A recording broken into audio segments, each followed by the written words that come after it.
Halo mahasiswa sekalian, bertemu dengan saya Hajan Hidayat. Pada video kali ini kita akan melanjutkan pembahasan kita yaitu 8 langkah akselerasi perubahan dari Kotter. Jadi video ini merupakan kelanjutan dari video sebelumnya.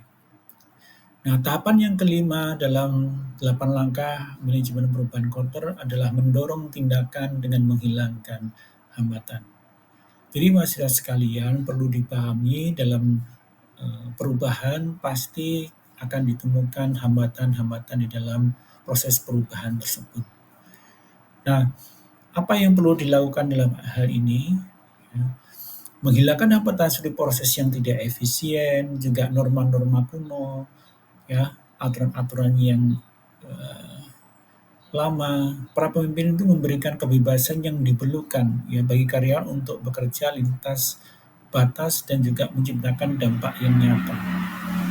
Nah, banyak pemimpin sepakat bahwa praktik manajemen mereka sendiri itu terlalu birokratis dan merepotkan. Namun demikian, sisa-sisa di masa yang lalu itu kemudian dapat sangat kuat ya sehingga kemudian bisa menghalangi adanya perubahan yang sedang terjadi.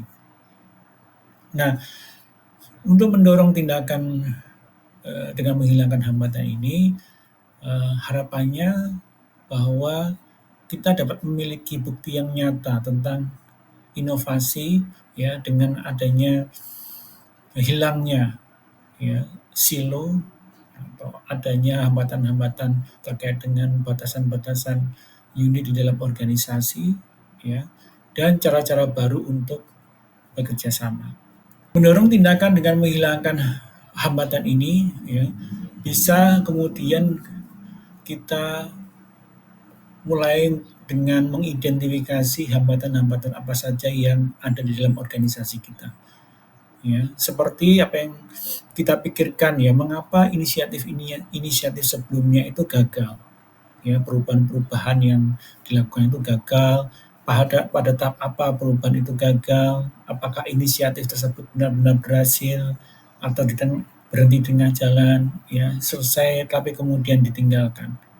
Hambatan dapat berupa pernyataan yang diterima secara umum, ya, meskipun tampak membantu dapat menggalami upaya untuk mengatasi hambatan lama. Jadi karyawan itu kemudian mereka menyatakan ya pernyataan-pernyataan misalkan seperti hal ini tidak dapat dilakukan dengan cara seperti itu. Atau kemudian mereka mengatakan kami sudah pernah mencobanya sebelumnya tapi kemudian gagal atau tidak berhasil. Nah, pernyataan-pernyataan seperti ini merupakan salah satu bentuk dari adanya hambatan yang kemudian bisa menghalangi proses perubahan. Nah, hambatan yang umum juga meliputi silo, ya adanya batasan-batasan atau departemen ya dalam organisasi atau kemudian adanya jenjang jabatan. Kemudian juga kedaerahan ya, tekanan untuk mencapai target, rasa puas diri, aturan atau prosedur yang lama dan akses terbatas ke pemangku kepentingan dan pemimpin utama. Ya. Tahapan yang keenam yaitu menghasilkan kemenangan jangka pendek. Ya. Keberhasilan, kemenangan itu adalah bagian kecil dari hasil yang diperoleh dalam proses perubahan. Kemenangan atau keberhasilan itu kemudian harus dikumpulkan, ya, dikategorikan dan dikomunikasikan sedini mungkin dan sesering mungkin, ya, untuk melacak kemajuan dan memberi energi kepada relawan atau agen perubahan untuk mendorong perubahan.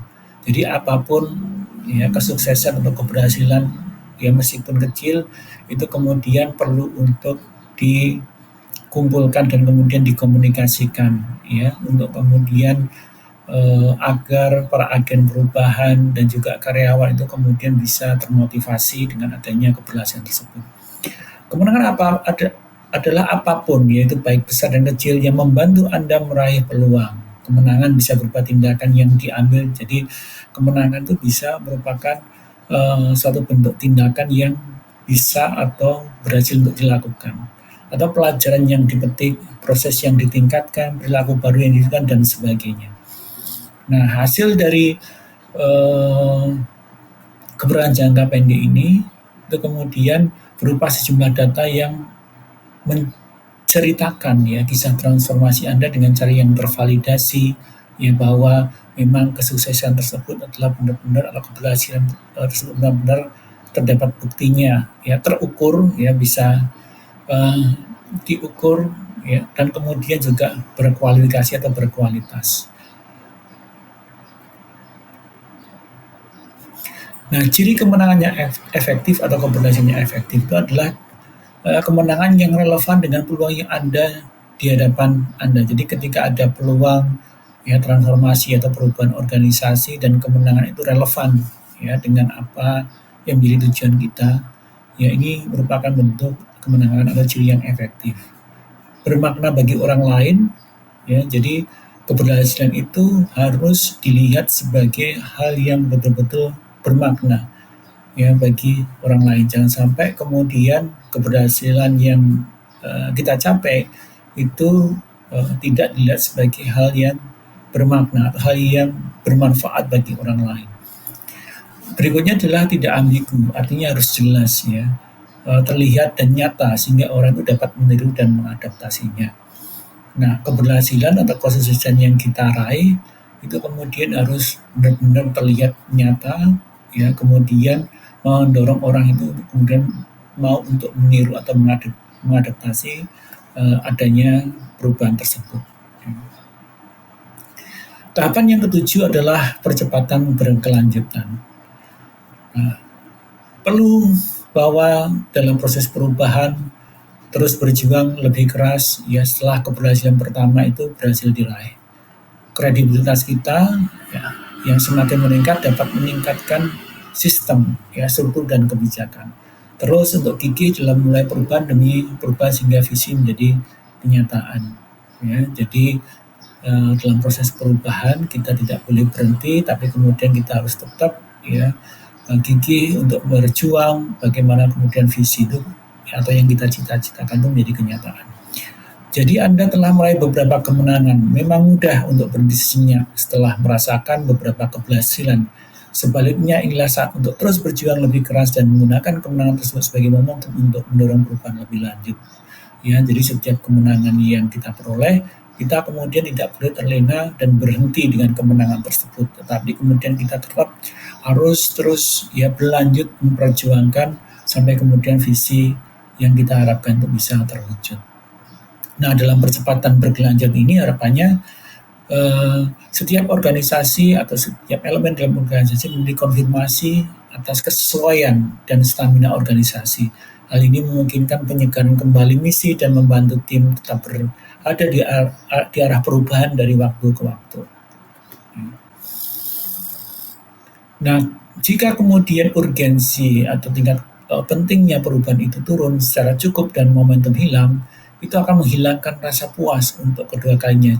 Bisa jauh lebih sulit daripada pertama kali. Jadi kalau misalkan momentum adanya perubahan ini turun, itu kemudian bisa menyebabkan ketidakpuasan dan ini akan sulit untuk kemudian kita bangkitkan lagi ya, untuk kemudian tetap berpegang pada perubahan yang dicita-citakan. Nah, untuk bisa kemudian mengakselerasi yang berkelanjutan, kita perlu kemudian meninjau kembali ya, kenapa kemudian perubahan ini penting untuk dilakukan. Ya, setelah menghasilkan beberapa kenangan yang signifikan. Sangat mudah untuk melupakan tujuan akhir, yaitu menggerakkan inisiatif ke dalam budaya dan mempertahankannya. Yang kedua, mungkin perlu untuk meninjau kembali beberapa kegiatan peningkatan ya, urgensi yang telah dimasukkan di awal. Yang ketiga, melibatkan lebih banyak orang, kemudian selalu mencari cara untuk memperluas agen perubahan, dan yang terakhir, yang keempat adalah dengan agen perubahan yang baru dan sudut pandang yang baru, Anda akan menemukan lebih banyak hambatan yang perlu dirobohkan dan kemudian kita perlu untuk merobohkan atau menghilangkan hambatan-hambatan tersebut. Langkah yang terakhir dari proses manajemen perubahan dari Kotter adalah melembagakan perubahan. Untuk memastikan perilaku baru itu kemudian dapat diulang dalam jangka yang panjang dan tidak hanya jangka pendek, penting bagi kita untuk mendefinisikan dan mengkomunikasikan hubungan antara perilaku tersebut dan kesuksesan organisasi. Nah, jadi sebagai agen perubahan, sebagai pimpinan organisasi, kita harus mendefinisikan dan mengkomunikasikan bahwa apa yang dilakukan itu kemudian sangat berpengaruh atau sangat terkait dengan kesuksesan atau keberhasilan organisasi. Pengalaman bertahun-tahun yang berbeda seringkali dibutuhkan untuk menciptakan perubahan yang langgeng. Jadi perlu kemudian proses ya jangka waktu yang lebih lama ya untuk kemudian bisa menyebabkan atau mendorong perubahan itu kemudian menjadi langgeng. Itulah sebabnya perubahan budaya terjadi setelah Anda benar-benar mengalami transformasi, ya, bukan di awal transformasi.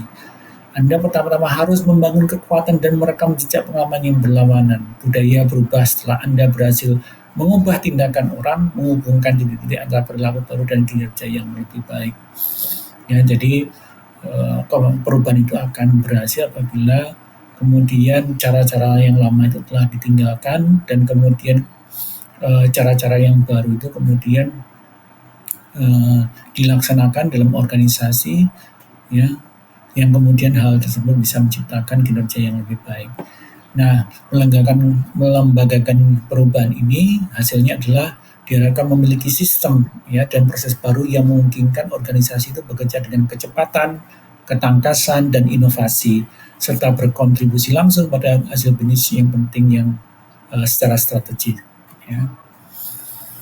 Nah, seiring dengan cara kerja yang baru menjadi bagian dari struktur organisasi, kebutuhan akan manajemen dan kepemimpinan itu sangat penting. Ya, manajemen yang kuat diperlukan untuk bagaimana kegiatan sehari-hari, ya operasional sehari-hari itu berjalan, ya, memastikan itu berjalan dengan baik, ya, dan kemudian perlu juga kepemimpinan yang kuat untuk kemudian memanfaatkan peluang-peluang yang tidak terduga. Jadi dalam melembagakan perubahan ini, yaitu manajemen dan kepemimpinan itu sangat-sangat diperlukan. Nah, untuk membuat perubahan itu melekat, maka akselerator ya, tahapan yang pertama sampai dengan tahapan yang ketujuh bertujuan untuk membangun kekuatan baru, ya, perilaku baru dan cara kerja yang baru. Sementara akselerator yang ke-8 bertujuan untuk mempertahankan hingga masa depan. Praktik-praktik baru harus berakar kuat dan dijangkarkan untuk mengganti cara yang lama. Jadi perubahan-perubahan yang dilakukan itu kemudian harus diupayakan tetap dapat diaplikasikan dalam jangka waktu yang lama. Ya, harus ada komunikasi dan sinkronisasi yang jelas antara struktur hierarkis tradisional dan jaringan agen perubahan yang inovatif. Kemudian tantangan utamanya adalah mencangkokkan ya praktik-praktik baru yang telah berhasil dilaksanakan, diterapkan dalam organisasi ke akar yang mungkin sudah tua tetapi kemudian masih efektif sambil kemudian mematikan bagian-bagian yang tidak konsisten. Perubahan yang mendatang. Demikian mahasiswa sekalian yang bisa saya sampaikan. Semoga 8 tahapan manajemen dari perubahan dari quarter ini bisa bermanfaat bagi kita semua. Sukses selalu. Sampai ketemu di video berikutnya.